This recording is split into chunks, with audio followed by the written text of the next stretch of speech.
नमस्कार, मैं पूजा दुबे। आप देख रहे हैं फास्ट न्यूज इंडिया। अगली खबर यूपी के फर्रुखाबाद से, जहां क्रिसमस अवसर पर जिले के सभी चर्चों में तैयारियां पूर्ण हो चुकी हैं। खबर के बारे में विस्तार से जानेंगे, लेकिन लेंगे एक छोटा सा ब्रेक। ब्रेक के बाद जल्द हाजिर होंगे। इस खबर के प्रायोजक हैं फास्ट को। जल्दी हो जाना तो फास्ट को बुलाना। बाइक से लेकर लग्जरी कार सेल्फ ड्राइव पर उपलब्ध। ग्रुप ट्रेवल के लिए लग्जरी बस भी उपलब्ध। सबसे सस्ता एक बार सेवा का मौका अवश्य दें। व्हाट्सएप करें 9044808808। ब्रेक के बाद आप सभी का स्वागत है। खबर यूपी के फर्रुखाबाद से, जहां जिले के सभी चर्चों में प्रभु यीशु के जन्म दिवस की तैयारियां पूर्ण हो चुकी हैं।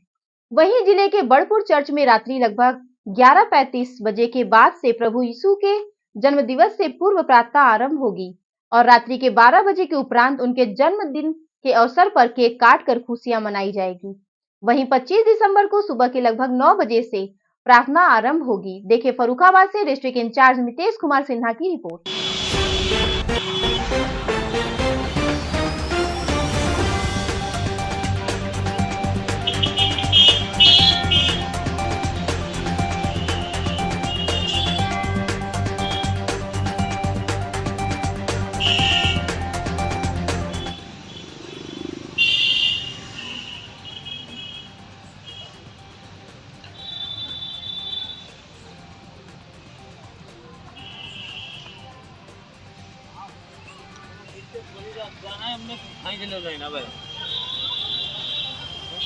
पिक्चर थोड़ा हम बैठन बता रहे अरे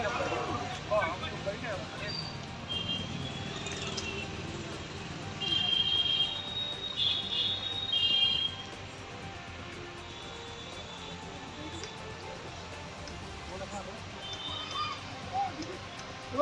हाँ जावा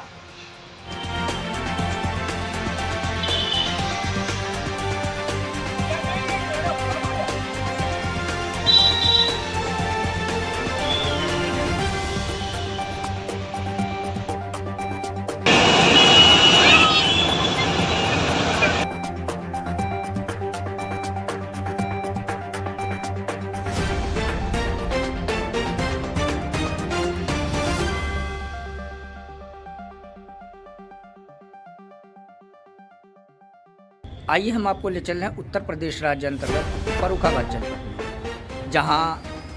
25 दिसंबर को लेकर जिले के समस्त चर्चों में प्रभु यीशु के जन्मदिन के पावन अवसर पर जोर शोर से तैयारियां यूँ कहे पूर्ण हो चुकी है। और आगे की रूपरेखा में हम आपको यह भी बताएंगे कि आज रात्रि में कौन से कार्यक्रम आयोजित किए जाएंगे और 25 दिसंबर को कौन कौन से कार्यक्रम आयोजित किए जाएंगे। हम इस कड़ी में हम बात करते हैं जो कि फर्रुखाबाद जनपद में बड़पुर चर्च काफ़ी नामी चर्चों में गिना जाता है और हम इनके फादर जयपाल जी से बात करेंगे और जानेंगे कि आखिर कार्यक्रम कौन कौन से आयोजित हैं और कितने से कितने समय पर आयोजित होगा। फादर, जैसा कि सुनने में आता है कि अक्सर प्रभु यीशु जो कि ईसाइयों के लिए एक प्रमुख देवताओं में आते हैं, इसके साथ ही अन्य समुदाय के लोग भी प्रभु यीशु के जन्मदिन के अवसर पर चर्चों में आकर अपने अपने ढंग से आराधना करते हैं। अपितु आज जो 24 दिसंबर का कार्यक्रम होता है वह काफ़ी मायने में पावन माना जाता है। यह कार्यक्रम आज कितने बजे से आरंभ होगा और इस कार्यक्रम को किन नामों से जाना जाता है? हमारा मसीह समाज जो है इस दिसंबर महीने को पूरा ही प्रभु यीशु क्रिस्ट के जन्म दिवस के रूप में मनाता है और पहली तारीख से और न्यू ईयर तक कंटिन्यू प्रोग्राम होते हैं, जिसमें हमारी प्रार्थनाएं होती हैं, बच्चों के अपने प्रोग्राम होते हैं और वो चलते चलते चलते चलते प्रभु यीशु क्रिस्ट का जन्म दिवस जो 25 दिसंबर को मनाया जाता है उस तक बराबर कंटिन्यू चलते हैं। और उससे पहले 25 दिसंबर को जो सुबह के टाइम में वर्शिप होती है उससे पहले भी 24 और 25 की मध्य रात्रि यानी 24 तारीख का जो 11:59 है और 25 तारीख का 1 मिनट है, उससे मतलब जोड़ते हैं मध्य रात्रि को, और उसमें प्रभु यीशु क्रिस्ट का जन्म दिवस मनाने के लिए हम चर्च में प्रार्थना करते हैं और उसमें हमारा सारा समाज उपस्थित होता है और प्रभु की स्तुति में जो है आराधना होती है और रात्रि में हम केक काट करके जो है उस पर्व को मनाते हैं। फिर उसके बाद संपूर्ण मसीह समाज के साथ और तमाम लोगों के साथ जिस तरीके से हमारी सर्विस होती है उसके अनुसार हम आगे 25 दिसंबर को फिर करते हैं, ताकि बहुत सारे लोग जो हैं दूर के हैं या बच्चे हैं ज़्यादा छोटे हैं, ठंड में नहीं आ पाते हैं, वो भी उस खुशी में सम्मिलित हो सकें और प्रभु के संदेश को जो उसके आगमन का है उसे सच्चाई के साथ सुन सकें कि वो परमेश्वर जो सारे संसार का है, क्योंकि वचन ऐसा कहता है कि ईश्वर ने जगत से ऐसा प्रेम किया कि उसने अपना इकलौता पुत्र प्रभु यीशु क्रिस्ट दे दिया ताकि जो भी कोई इस पर विश्वास करे वह नाश ना हो परंतु अनंत जीवन पाए। सो वो जगत पिता हम उसको मानते हैं सारे संसार का, और वो सृष्टि करता है ऐसा वचन में दर्शाया गया और इस पर हम विश्वास करते हैं कि पूरे विश्व का एक ही परमेश्वर है, जीवित परमेश्वर है। और इस महानता का जो संदेश है जैसा वचन में लिखा है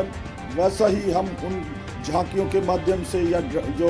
हम हमारे बच्चे में ड्यूटी करते हैं उनके माध्यम से दर्शाते हैं कि उनका जन्म किस तरीके से हुआ,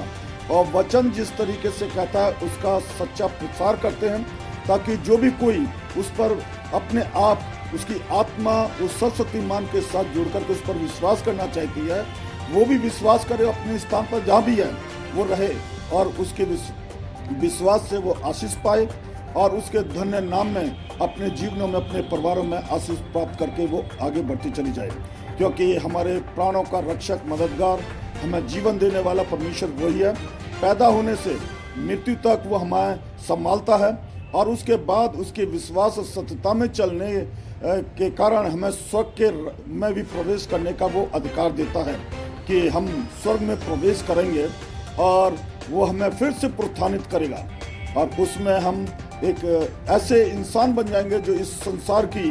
तमाम जो चीज़ें हमें उससे अलग करने वाली हैं उनकी चाहना करने वाले नहीं, परंतु वास्तव में परमेश्वर की मर्जी के मुताबिक उस पवित्रता के आधार पर इस शरीर और आत्मा में तैयार होकर के फिर हम ऐसे लोग बनेंगे। सो ऐसे धन्य परमेश्वर को